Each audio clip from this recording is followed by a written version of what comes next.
Hello folks, I'm Alex, this is Alex Unabridged, and this is episode 11 of Adventures in Genre, when November was for Neo-Noir.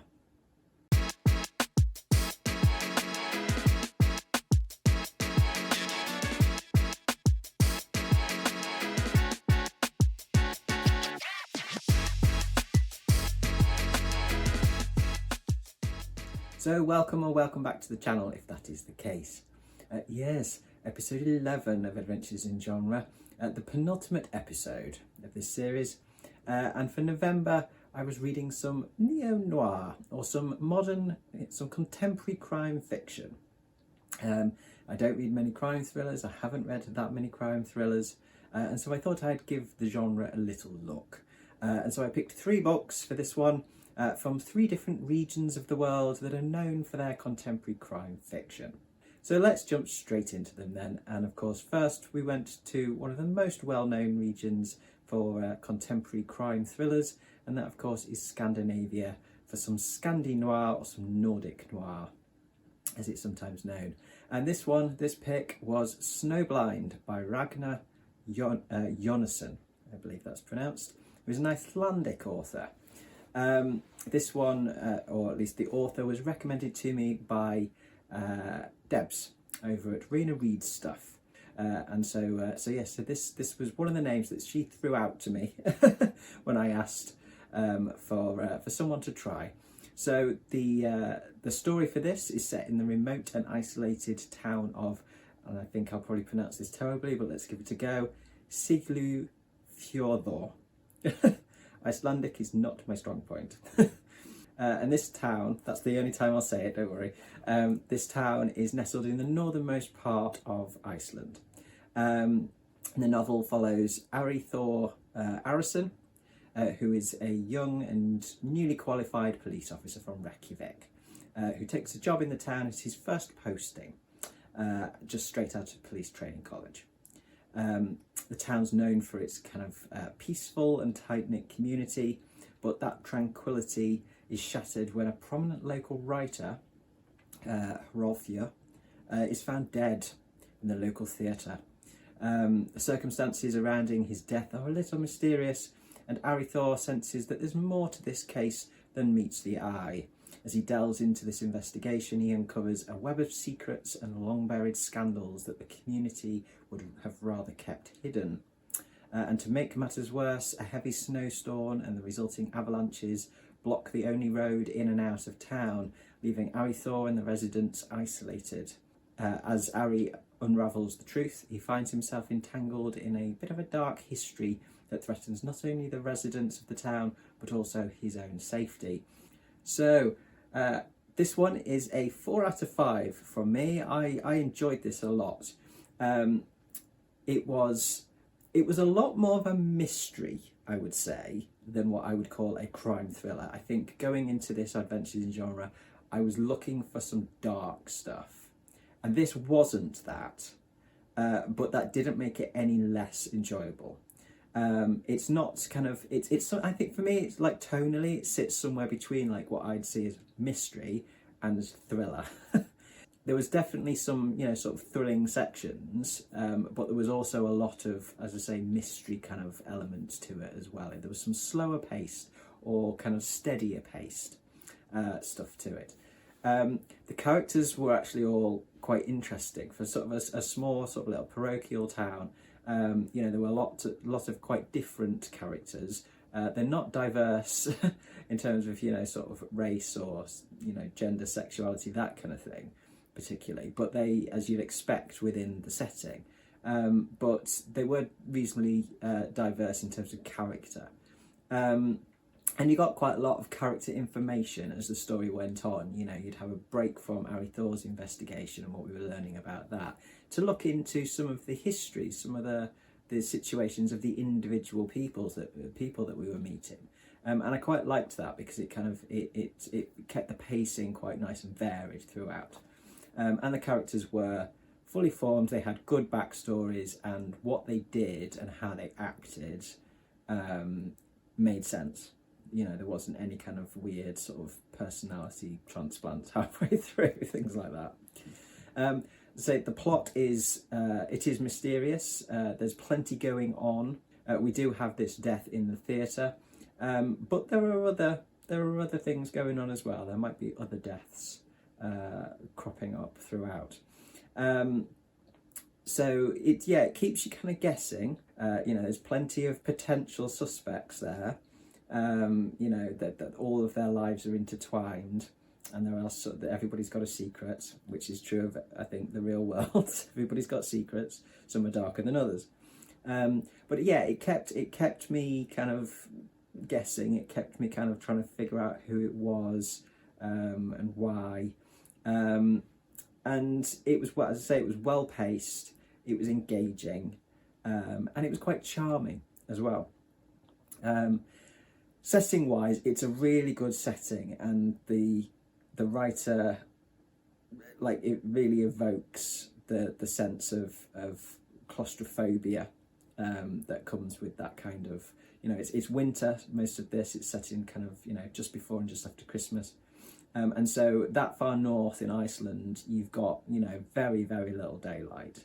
It's dark, it's cold, it's snowy, and then obviously the town gets trapped by snowstorms, avalanches, etc. It's surrounded by mountains. It's quite a sort of sleepy town. Their industry having kind of dried up, the fishing industry having kind of dried up years ago. And yeah, it's definitely got a real sense of place to it, which makes it kind of feel a little more tense, especially when, as I say, people can't get in or out. The writing wise, I think, Jonasson has got a really good style in terms of, certainly a good descriptive style. It's not overly poetic. It's quite straightforward, but it's I don't know, it's soft is what I'd say. It's like there's a softness to the writing, a charm to the writing. And although it's, as I say, it's not hugely poetic, he does have some really lovely turns of phrase, especially when it comes to the description of the environment. And he understands, I think, people and communities and stuff like that. His writing is engaging, and does go a long way at situating you in that world, and kind of giving you just enough information to kind of make you question different people. He's obviously gone on to write more in this series with Arithur Arison. So yeah, this one is, I wouldn't necessarily naturally be inclined to go for this sort of stuff. As I say, I like things generally a bit darker when it comes to thrillers and mysteries. But yeah, I wouldn't rule out reading another one of Jonasson's. It was enjoyable, as I say, especially in on a dark, cold night here. It's nice to curl up with it. So it's engaging enough, but it doesn't kind of get in your head too much. It was, as I say, it was quite an easy read, but a satisfying read. It was a library book, this, and I know that my library have quite a lot more of Jonasson's work in terms of this series. This is the first in the series, and so yeah, so I can see another one of his making its way home with me at some point for a little while, when I'm in the library just looking for kind of a mood borrow. So I may well come back to Jonasson. But yes, for now, very enjoyable, and thanks, Debs, that was a good recommendation. So next up, I went over to Japan, not literally of course, for The Devotion of Suspect X by Keigo Higashino. I'd never read any Japanese fiction before. I've only ever read manga in terms of my knowledge of any kind of Japanese books. So this one is this story revolves around Yusuko Hanoka, who is a single mother, working at a lunch shop essentially, and her neighbour Ishigami, who harbours a secret love for her. She gets tangled up in a complex web of events when her abusive ex-husband, Togashi reappears in her life suddenly. He turns up one day threatening her, and events transpire that cause her to act in protection of herself and her daughter. Ishigami, as I say, deeply in love with Yusuko, offers to help cover up this crime that's been committed by Yusuko. And he devises an intricate plan to put the police off the scent. So we follow them, and we follow Detective Kusanagi, the Tokyo Police, along with his friend Dr. Yokawa, who's a brilliant physicist, and also happens to be a former classmate of Ishigami's as well, the neighbour. They become involved in the investigation. Yokawa suspects Ishigami's involvement, as does Kusanagi, but is kind of torn between his friendship and duty, essentially, to kind of find out the truth. And so then we follow all the twists and turns as Kusanagi and Yukawa try to figure out the intricacies of this plan, and as Ishigami kind of acts to continue throwing the police off the scent. So this one's quite an interesting one. This one is a 3.5 out of 5. I did enjoy it. It's an interesting one in the fact that it's one of those that's like, it's not a whodunit because we know who done it from the beginning. You know, the first part of it is very much about Yusuko's situation and the crime that is committed, and Ishigami's involvement. So we know about the crime. We know straight away as the reader what the crime is and what is being done in part by Ishigami to cover it up. So really it's kind of about, you know, sort of in terms of the plot, the basic plot is kind of, it's about the police and Dr. Yukawa. We are following them trying to figure out what is going on. As I say, there are some good twists and turns, that even though we know quite a lot of the information about the crime, we don't know everything as the reader. You know, there's still enough there to make you go, oh, okay. The characters are quite intricate in terms of their development. They are well developed. They're interesting characters with interesting motivations. There are complex relationships at play. There is an exploration of kind of emotion and friendship, relationships, etc., and exploration of moral dilemmas as well, especially from Yukawa's perspective. As I say, like his being torn between friendship with Ishigami and duty to find out the truth, and make sure that justice is done, essentially. It's quite cleverly plotted in its pacing. It's quite steady. It's not thrilling. I wouldn't call it a thriller, definitely. And it's more on the mystery side, I think, for me. Again, it's not massively dark either, although it does there are elements to it which I kind of go, oh, okay, yeah, that's reasonably dark. But I think it's more the sort of style of writing that is not that's not dark. I think some of the stuff in it, the content in it is a little darker in terms of its kind of themes, definitely. But yeah, the writing style itself doesn't kind of accentuate that, if you know what I mean. Explores the sort of the ideas of how far will someone go for the person that they love in order to protect them.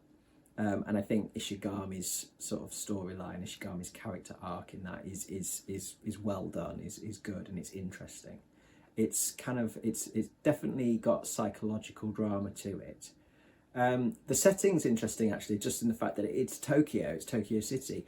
And that's interesting to me because I have no no prior knowledge really of the city, other than visual kind of reference. And and the writing certainly gave that kind of flavour of the city, and I really like it. It's great, but yeah, there's a certain formality to the writing, which is, it's not dry by any means. It's just it's quite different from what I'm used to. So yeah, I mean, it's well written, it's well plotted. I can't see, you know, holes in it and things like that. And as I say, it's got some interesting twists and turns in it, as well as it's a well executed who done it, how done it kind of thing. It's not necessarily the sort that I would read a lot of in the future. I probably would try some more Keigo Higashino in the series, because I think this is actually like the 4th or 5th in the series of the Detective Kusanagi books. So I might try another one and see how Higashino does with actual whodunits where you don't know who the murderer is. I'd like to see the difference between kind of something where we know and we don't know. So finally then, I went just a bit north up to Scotland for some Tartan Noir, and that was with Cold Granite by Stuart MacBride. This is one that my dad had recommended to me ages ago, and I finally got around to reading, or listening to. This was an audiobook. Yeah, my dad recommended this because he knows I like stuff a bit darker. He reads a lot of Tartan Noir and Brit Noir. And yeah, he said, oh, I think you'll like this if you like it darker. And he did me proud. So Cold Granite's the first in a series, set in a very gritty Aberdeen in Scotland, which is on the eastern side of Scotland, northeast. And it follows Detective Sergeant Logan McRae, who is returning to work after a year-long recovery after a brutal attack at work that left him physically and emotionally scarred. It deals with a series of quite gruesome murders of young children, and their bodies being discovered in various places in the icy winter streets of Aberdeen. The city isn't that used to such horrific crimes, and so the pressure intensifies on the police force to apprehend the killer. Logan is assigned to the case. It's his first day back, and this is what he gets. And he has to work alongside his somewhat abrasive and unconventional colleagues. Complicating matters, he's got to navigate the politics within the police department. He's got to deal with a tough boss and colleagues who range from supportive to extremely hostile. He has to deal with the press, and has to deal with his own fears and anxieties of coming back to work. As the investigation unfolds, he discovers a pattern to the murders that leads him deep into the dark underbelly of the city of Aberdeen. So yeah, this one's an interesting one. I really liked this one. This one is a 4 out of 5. This one is one where I like this immediately when I'm reading more of these. The characters are kind of larger than life in some respects. They've got very distinct personalities, and they are very much in a lot of ways they are kind of archetypes. What you'd expect within the police department, the media, the underbelly of a city, things like that, but they are well formed, and they are funny, they are interesting, and they are relatable as well. They're quite human characters. They are very flawed characters, all of them, extremely flawed characters, and not all likable at all. Even the good guys, if you like, the police officers. There's a lot of complexity there in terms of the interrelationships. Plot wise, yeah, it's dark. We're dealing with as I say, gruesome murders and mutilation of young children, and including sexual assault as well. And it doesn't pull any punches on its descriptions. you know, it is difficult to listen to at times, and it should be. So yeah, it is a dark plot, but it's quite an intricate plot. There's a lot going on in there in terms of these sort of interconnected cases. You know, as always, the police are working across, you know, different cases, you know, different detective sergeants and detective inspectors working various different cases, and quite often I think in real life some of those cases end up interconnected when they don't expect so. And so, you know, there's a lot of kind of, you know, red herrings, and also kind of, you know, sort of strange connections, twists, things like that come in. So plot-wise, it's really interesting. It kept me like quite enthralled throughout. It is a thriller, definitely. This one is a thriller. The setting's fantastic. I think maybe because I know Scotland, like I don't know Iceland, I don't know Japan, I know Scotland a bit better. And it's written really well. It is a dark city in winter because it's so far north. It is cold, it is rainy, it gets a lot of really icy wind and crappy weather coming in from the east, from the northeast. It's you know, it can be quite miserable up there in the winter in terms of the darkness. And when you're dealing with obviously the sort of cases that this does, it makes it kind of doubly kind of dark. But the setting is really well described and fits really well in it. It becomes a character, and that's what I love in books, is when the city becomes an integral part of the story and acts in some respects like a character in it. Writing wise, I really like Stuart MacBride's stuff. It doesn't always work. There are definite flaws to it, but the way he balances humour and the real sort of dark, gruesome stuff, I think for me is just about right. It reminded me quite a lot of No Offence. There's probably one for the Brits, but if you remember No Offence, which was done by Paul Abbott, who also did Shameless, and that was set in the Greater Manchester Police Force, which is in my area, and that had the same style in terms of the humour. It's gallows humour, it's black comedy, it's absolutely black comedy. It pushes the line of what is kind of acceptable, but you know, within the context of what the police force deal with on a day-to-day basis, what the people like the forensic investigators see and have to deal with, I think, you know, there is going to be that gallows humour, that dark comedy that comes in because they have to stay sane some way. What MacBride does is show that whilst that humour exists within that context, it doesn't lessen their humanity. It doesn't lessen how angry, how upset these crimes make them, and how much more they want to catch the killers. You know, it's really, for me, it's really well balanced. As I say, No Offence did it brilliantly with TV and the City of Manchester Police. You know, that had the same thing, quite an on the line humour, but really good drama and really human, really emotional drama to it, and thrilling stuff. This does that in book form for the City of Aberdeen, in my mind. I think the other thing that he did really well that I liked is that he introduced me and kind of engaged me with the police procedural side of things. There's a lot in here that I really appreciated in terms of the knowledge of the police procedure, the system, the protocols, things like that. And it was really interesting as well, because there's quite a few differences in procedure that is different from in England.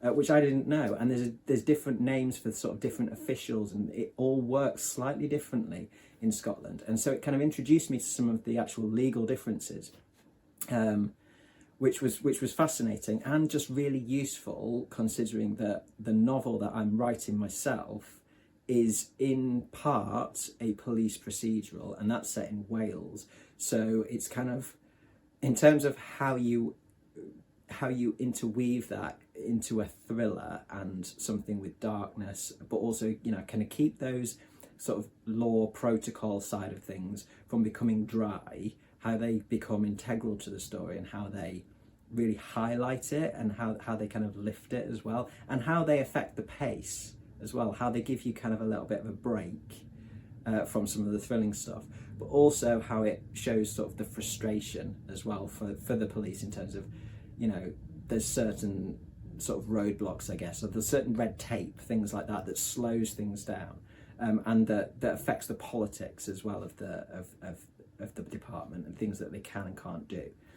The only thing that I will say about the writing, in terms of any kind of niggles and stuff, is it's a little repetitive sometimes in terms of the phrases that MacBride uses. For things like, there's a lot of "ah, you wee shite," and "you little bastard," things like that. Things that are generally probably said quite a lot in Scotland. They are the sort of things that, you know, are used day in, day out. But they just felt sometimes a little repetitive. I just kind of wanted a little bit more variety, I guess. But then again, he used some phrases that I really loved, that, you know, so he's got some great use of simile and metaphor in there. And yeah, I like things like that, which there's a lot of colloquialisms in there, and it works. It definitely works. And that's something I'd say about the narration as well, is that it was read by a Scot, and that made all the difference. Although I can sort of hear a Scottish accent. It's a very generic Scottish accent that I hear in my head if a character is Scottish. But he could do all of the different accents that were mentioned in it. So there is reference to a character who has got quite a thick Glaswegian accent, and a character who's quite obviously from Edinburgh, and, you know, characters from other places, you know, or very, very thick Aberdeen, or a brogue or something like that. Do you know what I mean? It's like that, and he could do all of these different accents, and that added so much flavour to it on top of MacBride's writing. But yeah, as I say, there's a couple of little niggles with it, which bring it down to a 4 out of 5. But yeah, really good. If you like that kind of darkly comic dialogue and relationships, police procedurals, and quite dark crime stuff, then I would suggest giving Cold Granite a go. So yes, so there we go. That is my foray into Neo-Noir. So December is for dystopia. Nice little festive genre for December. And I will be reading 4 dystopias. I will be reading, I am reading, seeing as we're now in December, Anthem by Ayn Rand, that's a novella. Fahrenheit 451 by Ray Bradbury, absolute classic, which is a reread as well. I haven't read that in 20 years. A Handmaid's Tale by Margaret Atwood, which is one that's been on my list to read for a while. And The Hunger Games, because I recently rewatched the films, and I thought, yeah, it's about time I saw what these are like in their original form. So that is what I will be reading this month for the final adventures in genre, the wrap-up for which will come straight into January, basically. So that is it from me today, folks. Thank you very much for watching. As always, do drop your thoughts in the comments down below if you've read any of these, or if I've convinced you to read any of these. If you enjoyed this video, please do consider giving me a like and subscribing for more content coming very soon. But from me, for now, that's ta-ra.